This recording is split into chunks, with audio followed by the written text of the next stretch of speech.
We have all been here, making endless copies of a file because you're terrified of breaking something that finally works, or worrying your laptop will crash and you'll lose months of progress. Today, we are fixing that forever. Welcome to the ultimate zero code guide to Git and GitHub using GitHub Desktop. Let's start with the basics. In Git, your project folder isn't a folder anymore. It's called a repository or a repo for short. It's a normal folder, but with built-in time machine tracking every single change you make. To create one, we open GitHub Desktop and create new repository. Give it a name and hit create. Now let's open the folder on our computer and create a simple text file called ideas.txt. The moment I save it, look back at GitHub Desktop. It instantly flags the new file was created. Right now, this file is local, means it only exists physically on my laptop. To save this moment in history, we create a commit. A commit is a snapshot, like a video game save point. If I mess up later, I can always respawn right here. I'll type a quick summary note and click commit to main.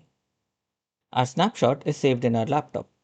But what if the computer takes a swim? We need to back it up to the cloud. On Git, the cloud is called as a remote, and sending your files there is called as a push. I'll click Publish Repository or Push Origin at the top. Now, if I open github.com in my browser, look at that. Our repository is safely lying on the internet. Now, what if you want to work from a different computer or an automated system updates your cloud files? I'll simulate that by editing this file directly on the GitHub website and committing the changes. To bring those changes back to my laptop, I'll go to github.com and click on Fetch. This asks the cloud any updates. If it sees a change, and the button changes to pull. Clicking pull downloads the cloud changes and seamlessly merges them into my local files. How do you actually know what you're saving? This is where GitHub Desktop gives you superpowers. It shows you a visual breakdown called diff. In our file, we have added a brand new line and we've changed a word in the first row. Green means added. Red means removed. Any line highlighted in bright green with a plus sign is a brand new data that you've written. If you edited an existing line, GitHub cleverly highlights the old version in red to show you what's been deleted, and the new version, right below, is in green. This means you never have to guess what you have changed. You can visually audit your work line by line before making it official. Now that we know how to sync files, let's talk about the real magic of Git, experimenting without fear. By default, your project lives on a timeline called as the main branch. This is your official working version. But what if you want to try a risky new feature that might completely break everything? Instead of risking our working code, we create a branch.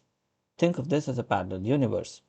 I'll click the branch dropdown at the top, click on New Branch, and name it Experimental Feature. GitHub Desktop instantly switches me into this sandbox. In this parallel universe, I can go crazy. I'll delete half my text file and write some experimental notes. I'll commit these changes to my experimental branch. Now, watch this. If I use my dropdown to switch back to main branch, the file instantly reverts to its pristine, unbroken state. The main universe is completely safe. Once you're happy with your experiment and prove it works, you bring those changes back to the real world using a merge. I switch back to the main branch, click branch in the top menu, hit merge into current branch, and select my experiment. Just like that, two timelines become one, and the main project is updated. So far, we've treated GitHub like a personal backup drive. But GitHub is actually the world's largest social network for developers.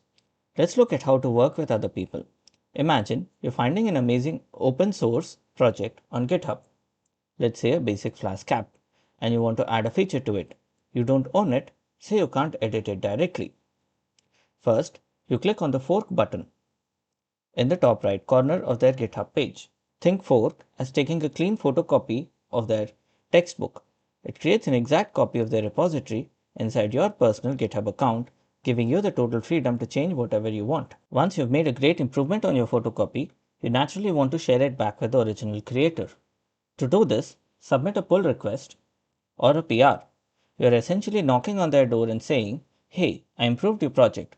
Please review my changes and pull them to your main project." They can review your work comment on it, or accept it with one click. If you're not ready to write code but find a bug, you can use the Issues tab. This is a built-in project management board where anyone can report a bug, ask a question, or suggest a new feature. It's like a public to-do list of the project. Finally, let's talk about the face of your project, the readme.md file. Every repository needs one. It's written in simple text format called Markdown, and it acts as your project's home page. For AI and ML projects, this is crucial. Most people won't read your raw code. They will read your README to see what your project does, how it does, and how to run it. And there you have it. You just master the entire GitHub lifecycle without typing a single line of code in a terminal. You can create a repository, save your progress with a commit, back up with a push, experiment safely using a branch, and collaborate worldwide using forks and pull requests. Now go create your GitHub account, download GitHub Desktop, and start building.